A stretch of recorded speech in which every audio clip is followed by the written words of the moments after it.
So many more good discussions are coming today, and we have a packed agenda, so I'll get right to it. We have a lot of challenges in aviation, and we've talked about them a lot this week. But our paramount focus remains always safety. Every day, every flight. We welcome the Honorable Randy Babbitt, former FAA Administrator, former head of the Airline Pilots Association, and a former commercial pilot. We are also excited to welcome Dr. Hassan Shahidi, CEO of Flight Safety Foundation.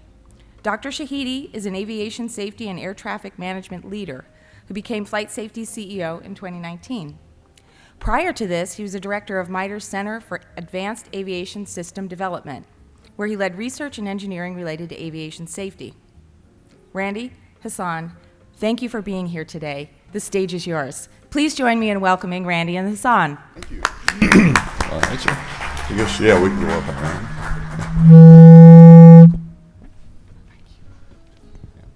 Thank you. There you go. Help me down. Yeah. Which chair would you like? Sure. At any old place. Yeah.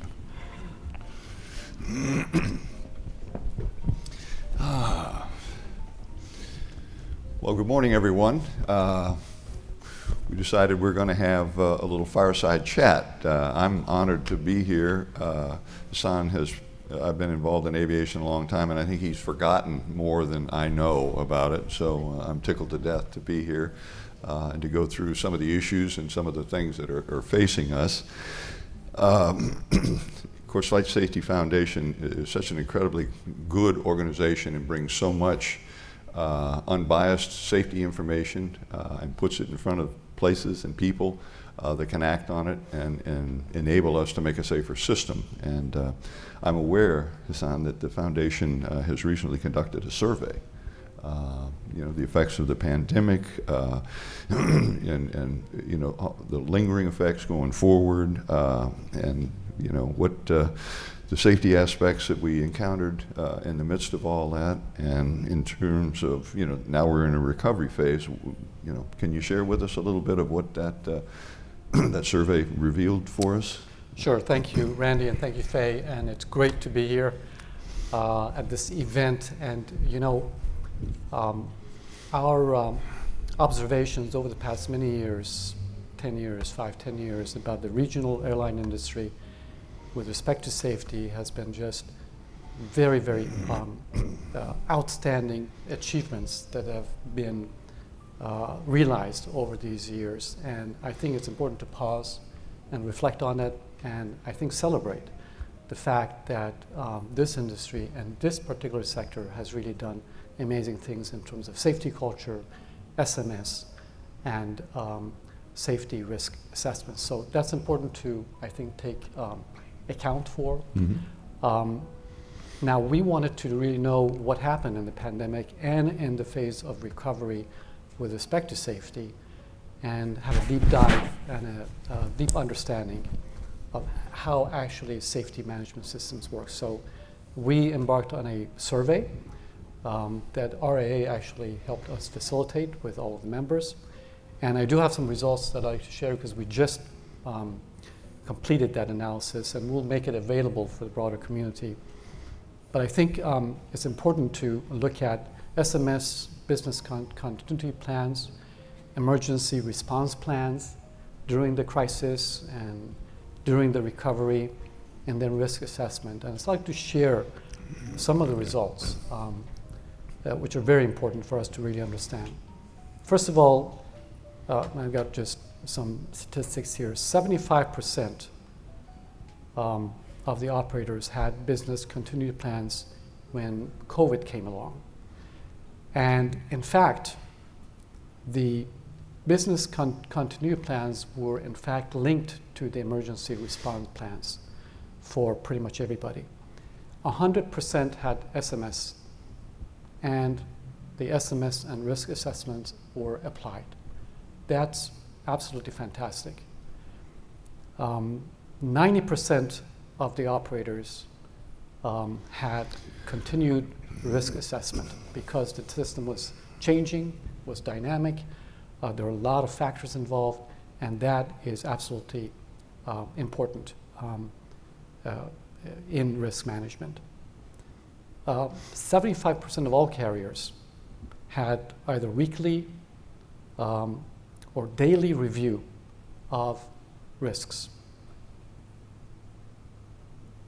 There was a strong execution of change management, and as we know, there are a lot of dynamics, again, with all of the changes that happened, and the change management process actually worked. So really what we're seeing in this is, in fact, our SMSs, our business continuity plans, the emergency response plans that were developed over many years were actually used. They were used effectively, and there are a lot of lessons learned that has come out of this that it's important for the industry to really understand. And I think the takeaway from this is that SMS is working. There is commitment on the part of the operators to really take full advantage of this and use it, and we're better off for it as a result. That's interesting feedback, and it's also good for all of us to hear that there were positive reactions and actions taken by the carriers and so forth to protect the system.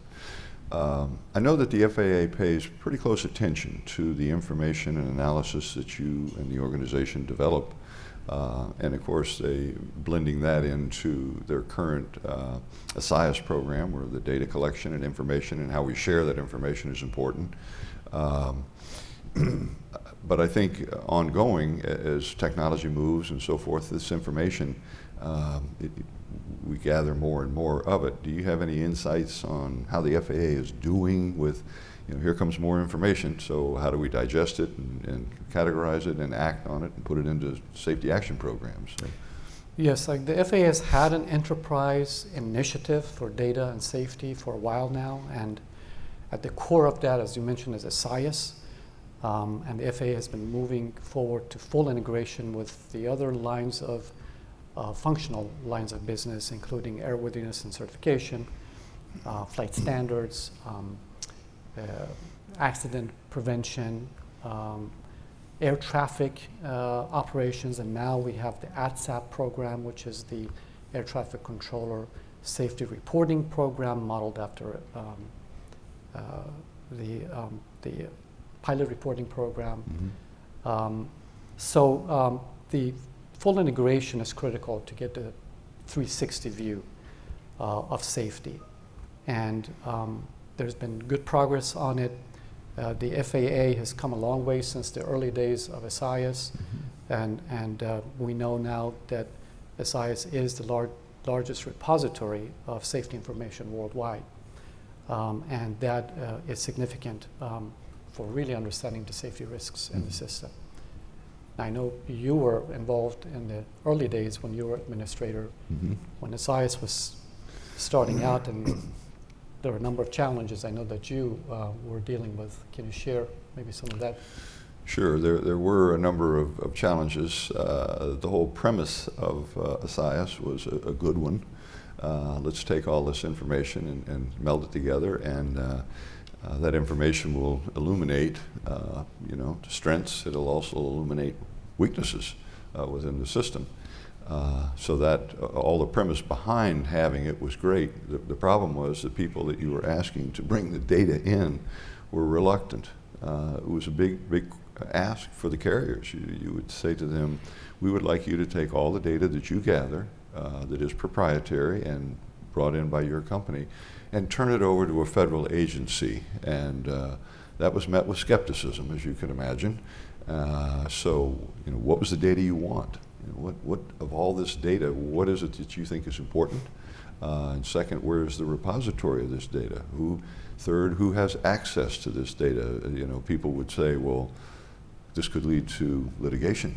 Someone, post-accident or something, someone comes in and finds out that, wow, you knew about this 6 months ago and you didn't do anything about it. So it was a big challenge, but I think one of the points that we use to the industry and to their credit, to everybody's credit, including some of the pilot groups involved and the carriers involved, the common ground was safety. Everybody could see that if we had this information, we could make this system even more safe. Peggy Gilligan was the head of ABS1, aviation safety at the time, And at that point in time, I will never forget her quote. She said, you know, we're moving in the right direction, you know, with accident rates, but we used to measure, you know, hull losses per 100,000 hours, if you can believe that number. And Peggy said at that point in time, and this was 2011, in 2011, if we had the same rate, we would be losing an aircraft every 3 weeks. So no one should think that we haven't made enormous strides with that data. And you know, moving forward, I mean, that's just incredible. And you know the record of today is just phenomenal. But you have to keep working. So the bottom line is they came to some good conclusions. They agreed on the data, who had it, who could use it. And today, I think it just provides us wonderful insights into any time, you know, we need to make a change within the system. It shows up. And I've been quoted more than once when people ask about it. I would much rather sift through the data than sift through the wreckage. So it served us well. Well, we mentioned that we have come a long ways with safety and SMS and data sharing. We can't ever stop. I mean, we've gone to you know, a higher level of safety. If we want to go to even the next level of safety, what does the foundation see as, you know, elemental steps that we need to take? Right.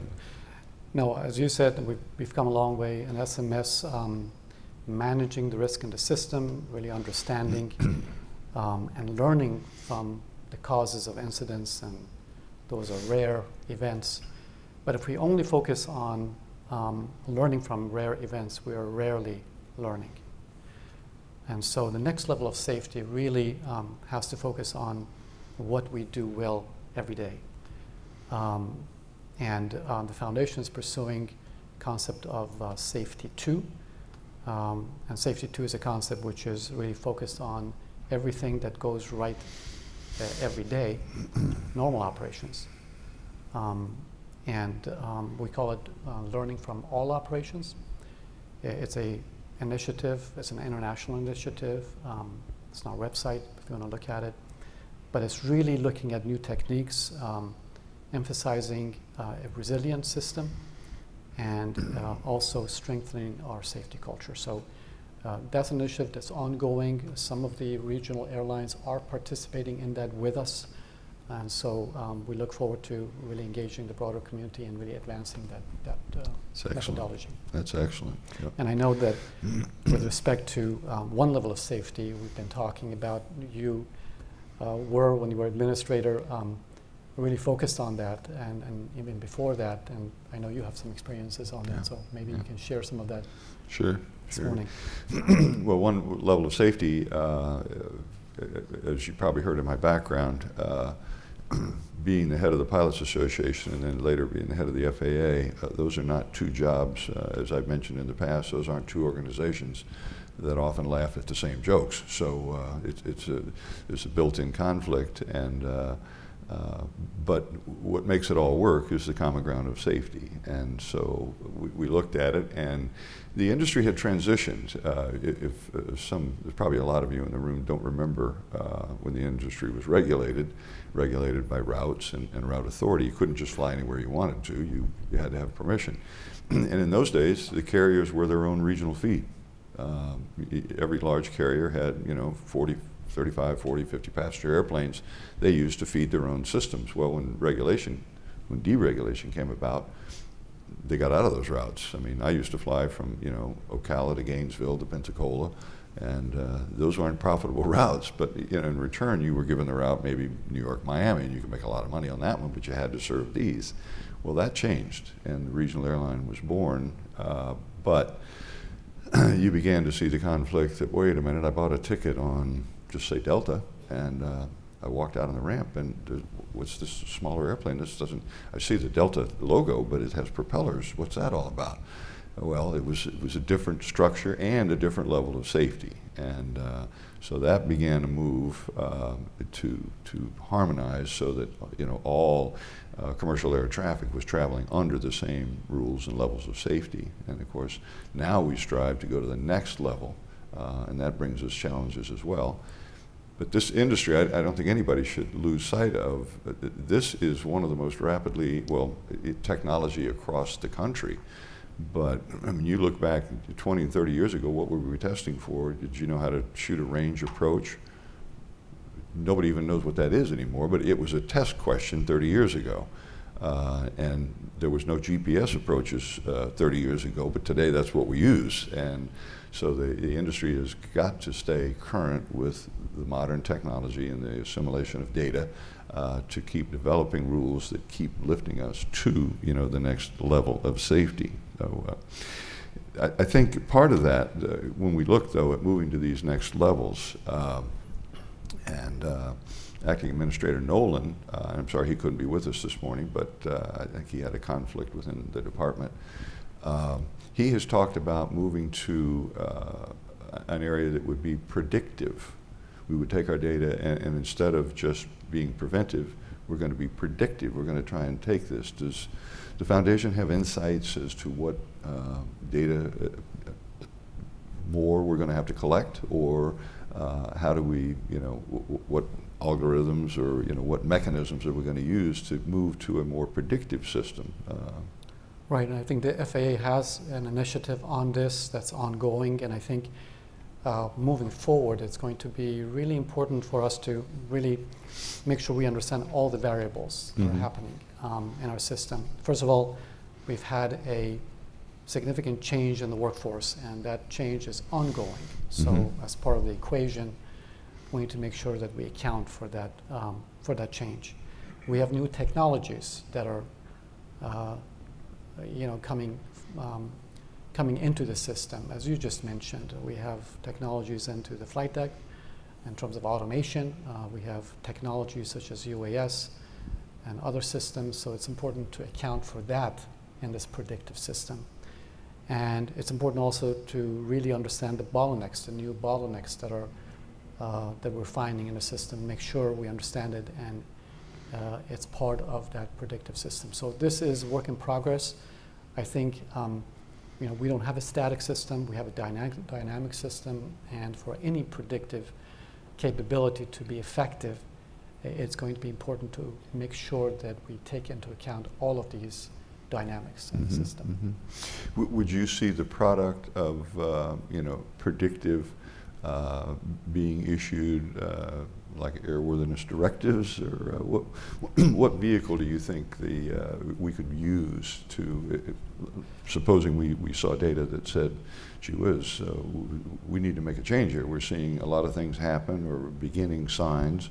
Would DFA, new regulations or simply notifications?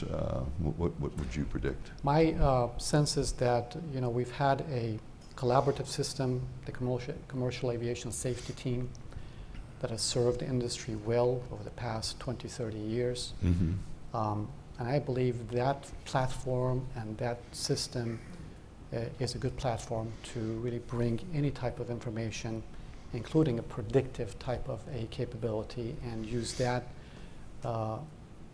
collaboration to provide that information to the industry. As we know, that forum has been a forum in which the safety solutions and mitigations have been on a voluntary basis adopted and implemented.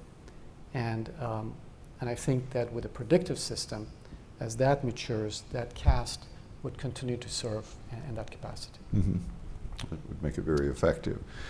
Well, we also, I think we're all aware that across not just this industry, but our whole nation and the whole industrial world, we're seeing a lot of things, we're paying attention to a lot of things we didn't pay attention to in the past. Human behavior, wellness and predicting, am I fit to go to work, and so forth. And there's a lot of areas that could be identified as, could that be risk? Are there other areas the foundation looks at? What other areas of risk should we be addressing now? And I mentioned, human interaction and so forth, but what else does the foundation look at today and focus on? Well, at the beginning of the pandemic, the foundation put together some guidelines on the well-being of the aviation workforce. That's now available in multiple languages. I think everybody realized that there are so many stresses in the system, there are so many changes in the system, and it was important to actually focus on that. And so that guideline is now out there, and we have been, since the early days of the pandemic and even now, really focusing on mental health and well-being of the workforce. And all of our events now, there's a track on mental health and well-being.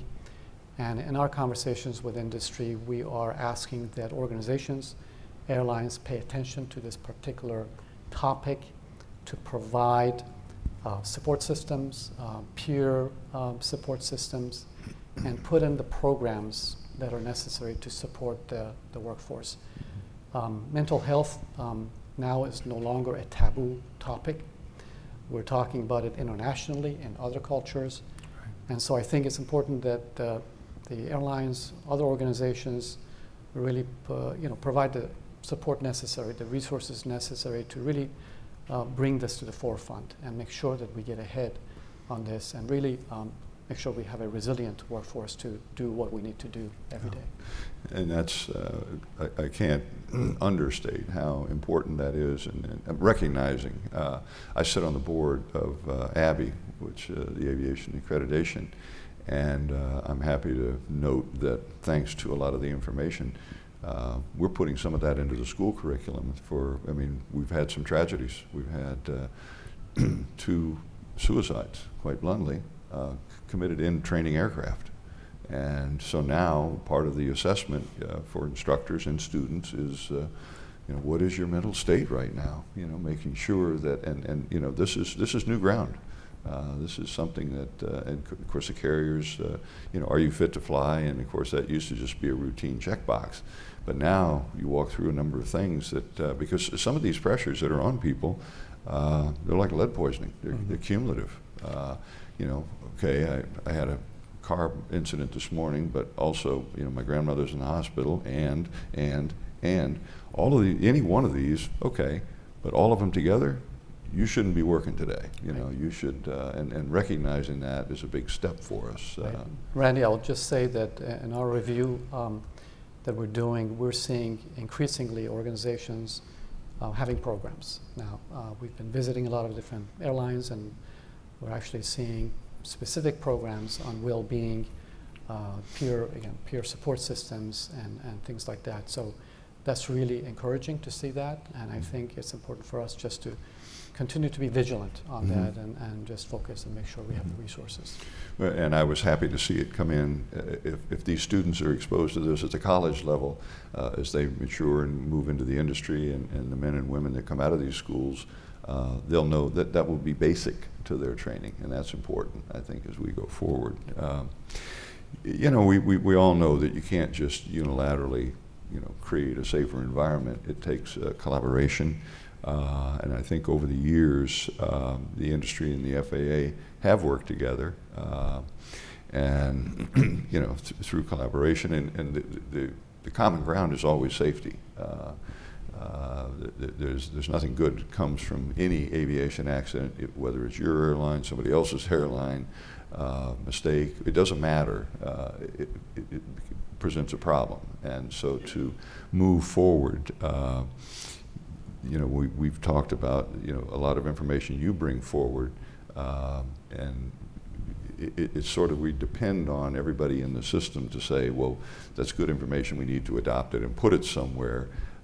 What steps do you think we could take to provide more grounds, more basis for collaboration, so that people can see the light and say, well, yeah, that is correct, we should do that. And I realize it's got a cost, or it has some component to it that I might not like, but the overall value of doing it far supersedes my resistance to it. What is the foundation? What can the foundation do to help the industry be more collaborative? Well, we're continuing to stress the importance of collaboration, and none of this stuff would have happened, and the safety achievements that we have realized without collaboration. SIS has been because of collaboration. CAST has been collaboration. InfoShare, that I know this community participates if twice a year religiously, I think it's because of collaboration. So these are all fantastic platforms, and they have served us well.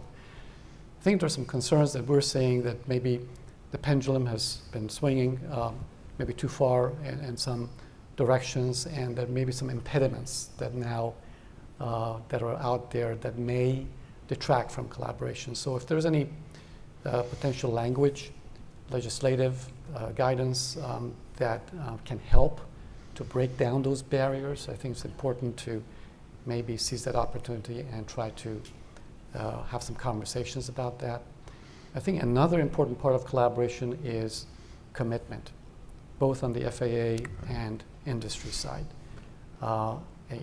Without commitment on the priorities that we're agreeing to, I think we cannot really make progress. So I think we need to have a transparent process. We need to understand commitment both on the side of the FAA and industry, and how together we can deliver on that commitment and have transparency on milestones and the progress that we're making. So I think those are two important things to really strengthen our collaboration further, because we have a lot that we need to do in the coming months and years, and I think without commitment, I don't think we can get there. Yeah. Well, it is a basic requirement for sure. Yeah, absolutely. Yeah. I was going to just put something to you that when we talk about next level of safety and collaboration, you're both in industry and FAA, and dealing with some of these same processes, same platforms. What did you, your experience in that, what did you realize in that process? I think and that's a good question, because as we've mentioned, most of these changes involve people doing things differently, and what's the old adage? I don't like the way things are today, but I hate change. Well, you can't have it both ways. And if we're going to make our progress, we're going to have to adopt some changes. And sometimes those changes, it can have a financial impact. It could have the perception of control and authority, and who's liable. All of these things come in. And in the past, we've done a really good job of if we can find, and I think you used the key word, commitment. If you can draw the picture, show the benefit overall, and people actually commit to it, and not just check the box, but actually commit to making these changes, we can get there.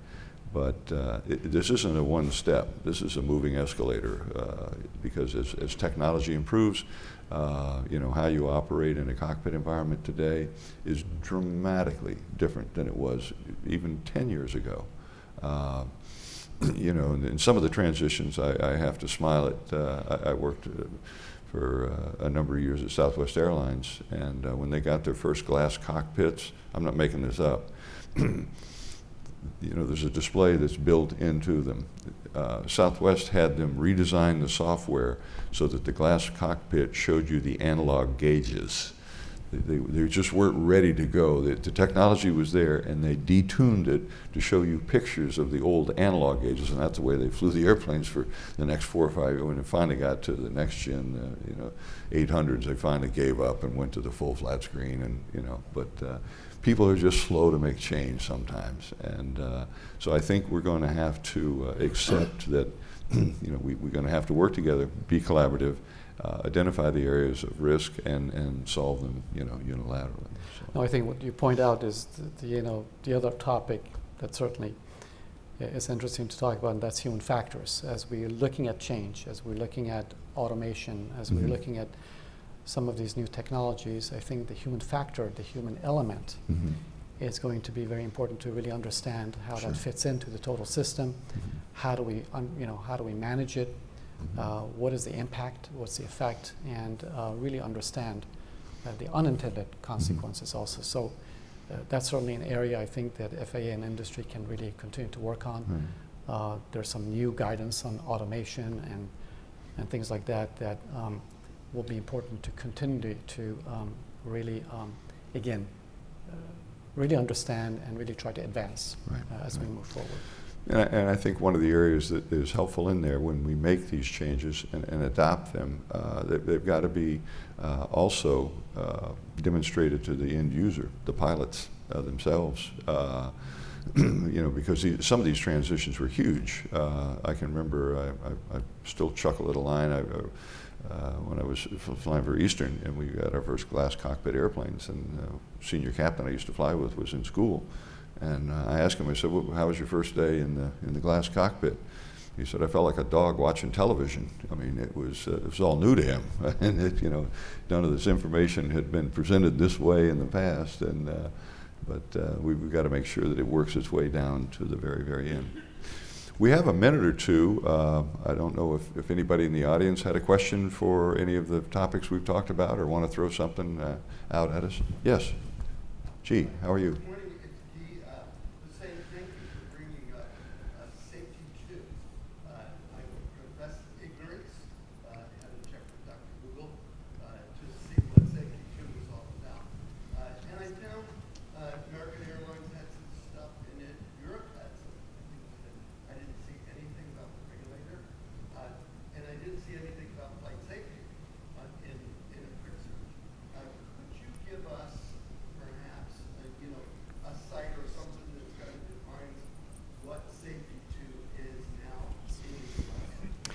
Right. The Safety 2 is a concept that's been evolving, and it's not only for aviation. It actually applies to a lot of different systems.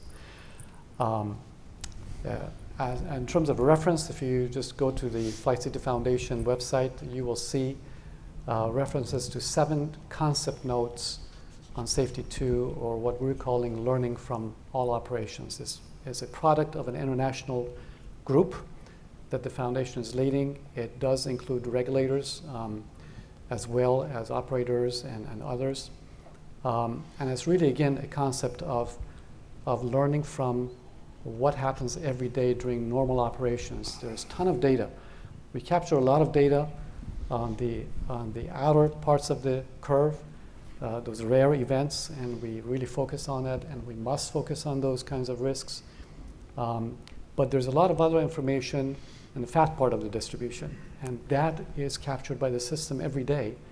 And as we know, 99.99% of the time, everything goes according to plan. So what we're focusing on is leveraging and tapping into that information to see what we could learn from that to continue those kinds of normal operations, and also really learn from our strengths in the system, which is what we do well every day. So there's a tremendous amount of information there on that website, and if you're interested to participate in our international working group, there's also references there to participate in that. Very good. Well, I think we have used our fireside chat time allotment, but I want to thank you, Hassan. It's always a pleasure.